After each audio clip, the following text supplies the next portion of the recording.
namni ilmaan qabu silaa'uu adda bee isa dhaqaami. Sanitii fi ishee si galchiteetti haa ta'u isni. Yoo feete garuu ammoo ati fuudha saniis yoo keessaa qabaatte ati sootuma mari'achiisi gartee. Wanti rabbiin jeen oolamtu fuudha taanaanis gaafa inni fuutayyee nama fuudha. Tama rabbii eeggatu. Qalbiidhaan nama feetan mallee. Nama jibbu jira. Maaliif jennaan? Ijoollumatti yaadee hin deebiin isin hin galchine. Ilma garaa waan saree hidhattee deebite. Jaalatan yookaan asii dabalee baabaa isii hirtanan jiru. Garaas dadhabe. Walitti fuutiyyee deebiin isin hin galchine. Assalamu alaikum warahmatullahi wabarakatuh. Daawwattootaa fi hordoftoota keenya salaamtaan teenya tan onnee irraa burqitee bakka jirtanii qilleensarraan isin haa geessu jecha. Arragaa osoon maal qabattee dhufte jechuun keessan hin ooramu. Osoon waan hin qabadhee dhufe isin hin himne mee abdi salaami. Assalamu alaikum warahmatullahi wabarakatuh. Akkam nagaa fayyaadha. Kabajamtootaa fi daawwattoota najjashtuu gurbaan waan inni dalagee beekame. Wanni hin dalagee takka. Toltuu fakkeessee jettuma. Amtoo jaa'ibana geesse. Isin hin jaa'amte haamee waan dhufe barraa sullee nuti biraatiin dhufe fakkaatti. Sanuu irraa harka irraa fadhala. Harka. Shakkeen lakkee shakkeen harkaanis waliin geenyu irra toltu matee tanaan gammachuu matee faadhaan dhufe malee wanni hin dhufeef gammachuu matee tanaan rabbi gartee nagayaan mana keessatti bakka rabbisi deebisee eeginsii dhufe. Egaa maal qabattee dhufte jechuun keessan hin oolamu. Abdiin gaa baga rabbiin mana keessatti si deebisee jechuuf hin dhufeeni. Akkasumas inni gartee abdi kun yeroo duraatiifis michiyyoo quba qabdanii miyyoo san iddoo bashannanaa waliin dhaquun isaanii san keessan san akkami dhugama nama jirti man jirtu dubbisan. Nama jirtu siin nafidee meeqamte kanatti? Sippide miyyoo anaas sippide dhugaadha miyyoo sippideetiin. Akkam jiyyoo sanii kan wal siitiin haa godhe karaa bakka telefoon fayyadamta walee fi miyyoo sana akkana dhuftu godhee hin sana naa dhugaadha namni antiyyaafuu gartee balleessee jeetiin jira badiin. Amma siin dhiisamoo ammaan tana sirraa hin kafalu daangaan rakkoon irra geessa kana asitti. Amma rakkoo guddoo sirra geessa sababii michiyyoo sanitti rakkoo guddoo abdii akkuma quba qabdan rakkoo guddoo irra ga'ee. Hangam takkaala turte sani? Torbaan keessa. Heera torbaan tokko ala jira abdi. Dhugumatti alabbee ilmaan isaa keessaa hojumsaa keessaa hojii isaa dhiisee ala fiifoo biyya namaa jirra. Ammaas inni nama ala deddeemuun toluu miti. Nama gartee jaartii qabu nama ilmaan qabu. Namni karaa kun deemee mana namarra buluus hin tolu. Duniyaan garuu ati jaartii teetuma tana jabeeffadhu jaartiin teetum maashaallah jabduudhaa takka dhiiraa. Dubartoota akkasii beektummaa dhala fide dura. Ani ammumaan harkee wala. Tiyyaafuu ammumaan harkee siimiyyoo dhugumaaniin waliin barbaadee anis san waliin barbaadu akkasiif dogoggora atis kaasuma kee jirti nis nama feeta. Si wanta hundi dalageera jiyyoo kanas ka waliin nagee kol qalbii san wanni gootu si godheera. Qalbii kaasisee. Osoo irraa fageessitee wayeen doon ijaa. Duriyaan kaanoo baabsitee oomii akka gartee naa siifi miyyoon walitti hin dhufnes gootee jirti. Hambiftee jirti san hunda hambiftee jirti. Duraan illee dhaatachaatiin ture abdii fi miyyoo wal biratti isinii fidaa jeetiin hordoftoota daawwattoota fayyajee isiniif himaa ture. Har'a garuu immoo san hunda oolchitee duniyaan deemtee barbaaddee isaas gosa jirtu irraa baaftee mana galchite. Akkana gootes gartee inni san hunda quban qabu ta'e nagoota san hunda ifiifuu dhokotee jiraachuu jira mataa isaatiifuu. San hunda quban qabu araba hundaan arabaa fi oromoos gartee wal keessatti na fiddeeti. Wal keessatti na fiddee jirri lamaan oromoonis kana jedhanii. Kan turre situ wal keessatti tokko asii fitte. Aboo oromoon wayinatti hin bisee tokko. Oromoo rasi deemu arabaa rasi deemu. Arabaa fi oromoonis waluma qixxana tuman. Kan turre si laalee si jira. Aboo garuu alagaatanii irra nanaalaise oromoon namaaf rifattee xiqqishoollee. Wallaahi. Ati viidiyoo san hunda ilaaluutti hin jirtu qilleensa irra jirtu iddoo san qilleensa irraa galtee jirta. Viidiyoon koo waan qilleensa irra kunoo hedduu maaliin seena. Kunoo edaga nasi harkeetiin xiyyaafuu barra ni gammadee dhiiroo anummaan daawwattoonni illee ati jaarsaa jaartii iddoo hin seenii ni ijaan garuu isa gaa yeroo sanitti isaas jaalalti qaxxee qabdeefuu gartee miyyoo sanirraa qabdeetu alabbee annuti miyyuma sanii wajjin jiraa xiyyaafuu. Shakkii biraan dhagaame dhiiroo gurbaa kana keessa nama jirtiyyee. Keessa nama jirtii nama waan lafa jiru namni jibni jira. Waan lafa jiru dhuguma namni jibbu jiru bakka sanatti ati Sanuma malee. jaalattee Sanuma malee biraatii miti. miyyoon sanoo miyyoo dhiiroo maaliin tuyte miyyoon agartee isaafin du'a isa malee hin fedhuu abdi malee abdi waan hin fedheen hin jijjiiruu waan hin fedheen hin jijjiiruu gartee nama meeqanaaf ittan isa malee hin fedhuu jettee namni tokko siiriilleetti gootee ni jaa bakka san akkam immoo Jaalalti falgoyitaati hin jenne. jaalaltii fi siirraamtu jira. Jaalalti falgoyitaati hin jenne. Mujiyyoon kan gujjuma duroo gaafattoo rakkattee isin karaa dhuftu san. Oggoonii fi obboleessi telefoona cufatee irraa seeqaa telefoona kiyyaan dawwaltee ati telefoona kiyya qabattee michoon itti dawwaltee kan rakkoo fesan jedhette. An gaarguma obbolummaa tarma oromummaatiin gaargumaadha. Ergee fi rakkoo san keessa habaatu jee. Rakkoo san keessa habaasee dhufte. Isiillee gaachuma irratti dhuguma namni kun akka meettee gaayoo keessa gabbuuti illee beekaa achuma irra keessa gabbuuti na fakkaate. Dhalaadhaa haa jaalaltii gartee sirraan maqamti barkaa. Ammallee kaan nama rakkate dhalaa Oromoo taatee rakkatte yoonii fi bakka jirti rakkatte sanitti rabbiin takka arrana dhaabe takka yookaan na qunnamtee bilbila hii qabaattee akkana yoo fayyadu taate ammallee taniin biroo hin qabu. Biruma dhaabbattee jechuudha. Nin gargaara cinaan dhaabbadha. Bareeda. Osoo hin ta'in takkanaati. Garuu miyyoon bar namni meeqa osoon ijoollee qabu kan maatii qabu ni beekti itti himan jira. Nillee dubbattee jirti sillee. Maatii fi kun dira koon qabu jettee gaa'ee waan jaalalti inni fedhe bakka mun godhate. Akkasittiin barka namni biralleen miyyoo tana miyyoo isa dhiisi naas jaalataa maarreedha an jaalaltii isinirraa nan qabne jetteen miyyoon irraa dhugaadha garuu irraa dhugaadha ani miyyoo anilleen miyyoon tun nama jaalatte garte nama jaalatte kana haa harkattuyi maaliif inji miyyoon waama isii jira ta'irraa dhugaa abbaa ilmaanii ta'us anaaf ta'a jaarsa namaa malee bal'oo shoomii waan jetteen jaarsa namaa malee jaarsa bineensaa heerumnaayi nama dhibba takka yoo naafiddi isaanii jijjiiru gartee haadha abbaan kiyyaa'u yoo dhiisinaan jaan hin dhiisuu isa jette dhugumaas sirraa jaalattee qabdee jirti miyyoo gartee namni jaalatan hanga jaalatamu hin beeku malee isiin dhugumaan si jaalatte garuu haati jaartii qabdaa ilmaan qabda yoo gartee ammaa asiin akka aartee gartee mana Jaartii fi ilmaan fuudhan ooluu qaba.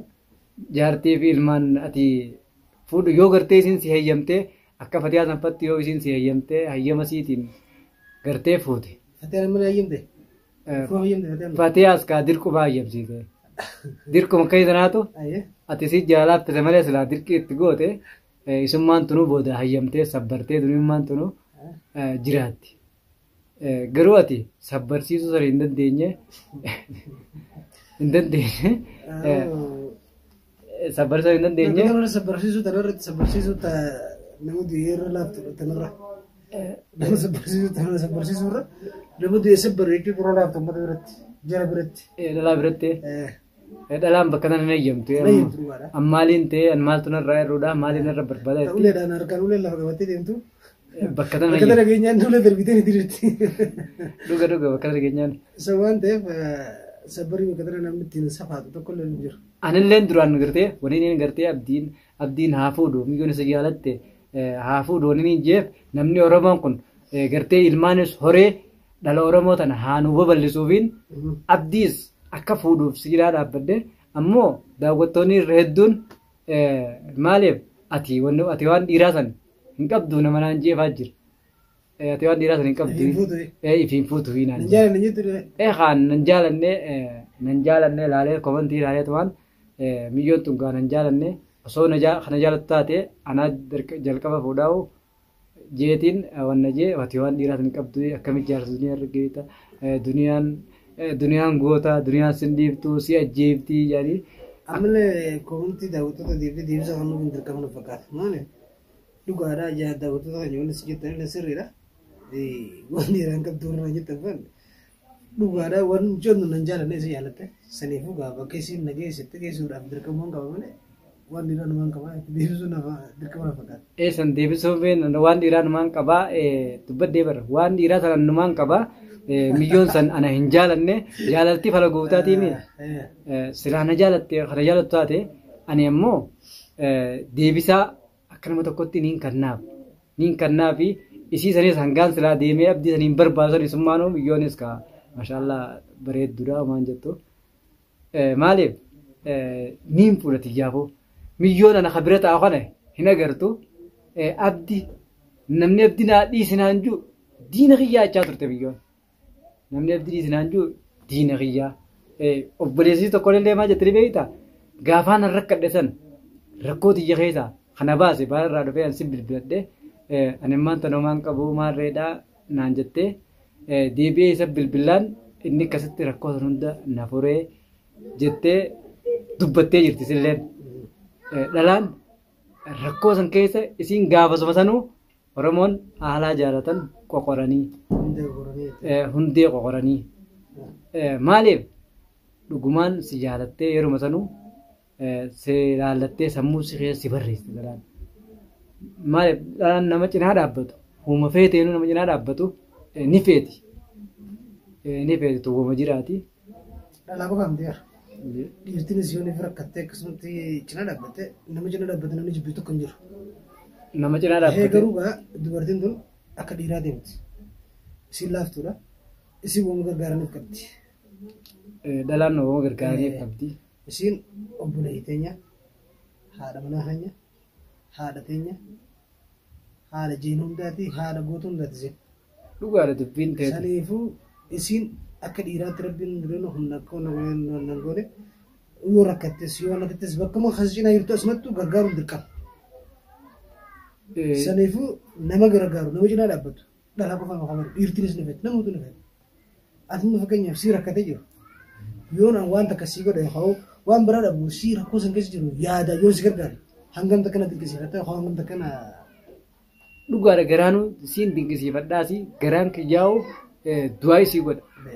Garaan kiyyaa'u du'aa isii godha aboo namni kun nama gaafa akkanaa naa toleen jaa gaafa yeroon dhufattuu jira suma kana si jaaladhus si jibbuus si kana yoo nangaan fedhe si jaaladhe si jibbees gaafa yeroon dhufattuun gaafaanani aboo inni kun gaafa akkanaan naaf tolee jee si dubbadhuu jira suma kana guyyaan namaa guyyaa tokko ba'a. Mi wasiimu. Ganaallee hanga ganaa jiraatullee rabbiin hanga jiraachuu isaa beeka. Taa'amma dura gootillee rabbiin nu siif ol haawul ati bakka deemtutti toltuma dalagi. Toltuma dalagi maaliif ilmi nama fedhu abbaa fedhatu toltuu dalagi yoo hamtuu dalagi immoo namarratti rabbiin addunyaa kanarraa hanga nama ati toltuu hamtuutti dalagi sanii wajjin fuula wal duras dhaabutti sin fudhatu. Wallahi yoo ati namatti hamtuu dalagi hanga nama san fuula isaa duras dhaabutti sin kuchiisu beeka rabbiin. Rabbiin sin kuchiisu dhugee. Yoo ammoo toltuu dalagi gaafa fuula nama sanii dheete toltuma akkati dalagi deebisanii namni si dalaga. Toltuma akkati si dalaga. Saniifuu bakka deemtutti toltuma dalagi. Toltuma oolu yaati. Dhugaadha. Waan fedhatu tolli ati dalagdu gaaf tokko. Gaaf tokko si fayyada. Si fayyada. Gaaf tokko si fayyada. Si bira kuteeti dhaloota keetiif dhaloota ilmaan kee tillee ni fayyada dhugaadha. Tolli ati addunyaan irratti gootu ilmoo teetas duuba hafteef si fayyada. Kanaafuu toltuma yaadiin san waama jiraate dubbiin. Garuu ati wanni inni si dhaamu haadha mana keetii jabduudha qabda gaarii qabda takka dhiiraati. Daawwattoonni nama ja'a. Nama hin fuudhannaan jiru jabeenyi siinaa waan hin fuudhannaan jettu fi maal? Lakki. Jabeenya si akkam garte? Jabeenya si akkamitti arge? Guyyaa si tumte san garte? Guyyaa na tumte dhiisa na tumte isii qofaa miti. San hunda wanni gooteef jaalala siif qabduufi. Jaalala siif qabduufi ana hunda akkasitti tumsiiftee. Jabeenya si goota ta'uu si jabeenya jabduu ta'uu si akkami garte? Jabduu si wanni inni itti arge kaayoo jettee nama guutti. Wanni itti arge si kana guyyaa tokko ana deemtee barbaaddee magaalaa keessa isaa nussaa tokko osoo hin ta'in na baafte guyyaa tokko kaameraa keessa na baafne malee bakka ana jiru na baafte. Asitti telefoonaan si bilbilteeti mana teessee gaafa ati gabbaasan telefoonaan si bilbilteeti yoo na sin galchine namaa misiin jette. Yoo na sin galchine namaaf si jette. Gootummaa si sin gargaartee jiru. Qabdee akkasumatti qabdee mana si galchitee. Waan hin galee mana si galche. Qabdee mana si galchitee adeessa amma. Isin galche. Isumaa si galche. Naa isin galchine. Isumaa si galche. Isin galchine. Isin si galchine akkasii dhuftee jechuudha. Ana immoo gaa isin si galchattiin beeka naa fi daawwattoonni haa ta'u. Naa fi daawwattoonni keessanis. Haa ta'u. Dunimaan mana si deebisatti hin beeku. haa ta'u akkasii yaaddan isaa isinii ta'u. Hin dhufuu jette maaliif abbaa telefoona si bilbiltan garree jirraa qarree. Ogaa sani aaraaf haa jiru gaa. Aartee tapha jette. Ogaa sana aaraaf hin jelle bakka ijoolleen dii jirtu nan qabu waan ta'eef. Booda namni jibbu hin jiru. Jireenyumaa malee namni fuula jibbu hin jiru. Jireenyumaa fi kana malee dhalaan garuu riskii hojjanii dhalaan gartee afur shariyaanis ni fakkabdee. Shariyaalee na farfakkatullee fuula kun beekadhu shariyaa alattu osoo shariyaa alattu yoo horiin jiraate tolaa beekadhu. Yoo addunyaan tun jiraate turte riskiin tun maal inni kun faana. Horiin jiraannaan wanni barbaachisu hundi jiraannaan dhalaan walitti dubbatu hin jirtu. Isaan lachuu. Isinis immoo ammaan hin ta'e maal hin ta'etti waan biraa hin ta'e hanguma jireenya mana kiyya jiraadhu haa lama taanaan qoqqootadha maaliif osoo isaan ta'e bira amma fakkeenyaaf haa taatee fuutu jalqaba biyya keenyatti nuti ilmaan qonnaan bulaati jireenya waggaa fuute warra keessumaa si jaalata si jaalata raatee ta'e Duuba si jaalatan. siin mangafaa amma kaatee yoo fuutee intala namaa takka fidde haati ta'e tun ooyiruu abbaa keetisan qabeenya abbaa keetisan namni si wajjin dureen seenee waa muratu jira. Hin jiru.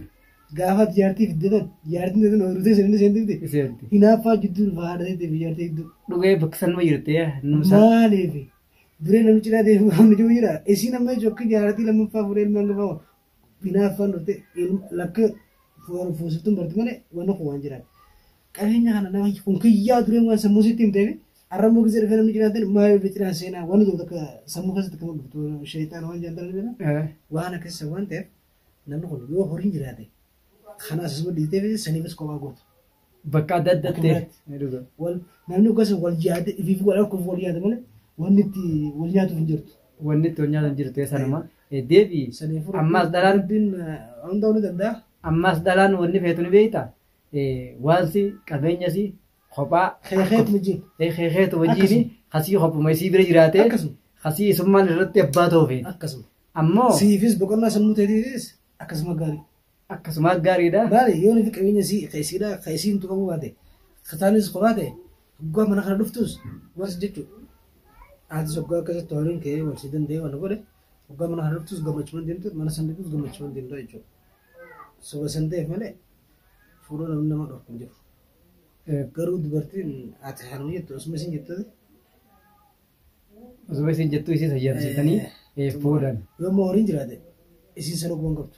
Isin sanuu waan qabdu horumasii. Fuudha keessanuu quban qabdu bakka itti fuutuu fi kanaas quban qabdu. Riskiin booda kanaa kana miskiinummaa tan keessaan taa'u booda tabiraa Amma fakkeenyaaf yoo tijjaara ta'e magaalaa tana bakka biraatti mana biteetiin achi jaartii kaayee fi jaartichi itti godha itti fuudhaan mana tunis qabeenya sirriitti achi mana kiyyaa hin beektu. mana keetuun beeku sumaatu sumaa gamaa gamanatti Gaafumaan ilmaan kiyya fidee wal garsiisu agar. yookaan hubatte yookaan walitti hime malee hin beektu waan ta'eef ammoo jireenya rakkina jireenya osoo jireenya fi jireenya hin injifatin fuudhuun lama fuudhuun dhugumaa rakkoodha. Rakkoodha. Rakkoo lama fuudhuun rakkoodha. Yoo gartee jireenya kee kana hin fooyyeffatin. Sababa san ta'eef Mee daawwattootaaf Waanuma hedduun sammuu yeroo akka deebiin malee osoo keessaa qabaddee wal ijee namni dhorkullee hin jiru. silaa fuutee tama mana deebi. Silaa fuutee tama tala biraa dhufta. Fuudha keessan garsiifte. Tunis waan isin barbaaddu waan maal barbaaddu sanuma. Akkasitti Daawwattoonni maal naan jedhu. atilleen siif barnoota haa taatu yaada kana keessa qabattillee taate sababa san ta'eef Rakkoo mee rakkoo maaltu si bitate? dhugumatti Manaa ilmaan kee kana biraa gabbuu kee saniif rakkoo akkamtu si bitate? haati jaalataadha. Laa rakkoo namni dattillee hin jirtu. Rakkoo namni datte egaa gisee namni hojii hojjedhee galee waan jee abbaa baatee ijoolleen ishee bira dhuftee dhungottee illee dhungodde wajjin gatti teenyee wajjin haasofna wajjin taphannaa. Hangaan ammoo wal jiru sun sanii na dura deddeema. Sanumaa wani dhabdee jechuudha. Malee waan biraa takka rakkoon dhala hin jirtu. Daawwattootaaf hordoftoonni keenyalleen maal jechaa turan ni beektaa? Najjaashii tana godhee najjaashiitu abdii jaalachiisee akka fuudhuuf miyyoo tana siif barbaadaanii jechuu turanii. Miyyoon garuun Dhuguma waliin daawwattoonni jiru namni telefoon hojii dabalee michiyoo sanii gaafa duraatis akkana kan cuuta sabbireessaa bakka yaada kan dhufu jira. Kana kanatti namni walitti raqama hojii akka michoon dabaltee wal dubbisnee rakkoo kan keessa isii furmaata furuuna goote si achirra deebitee eegas booda raqama hojii michoon telefoona hojii fudhattee wal dabaluun sama sanarraa wal barnaan jiru.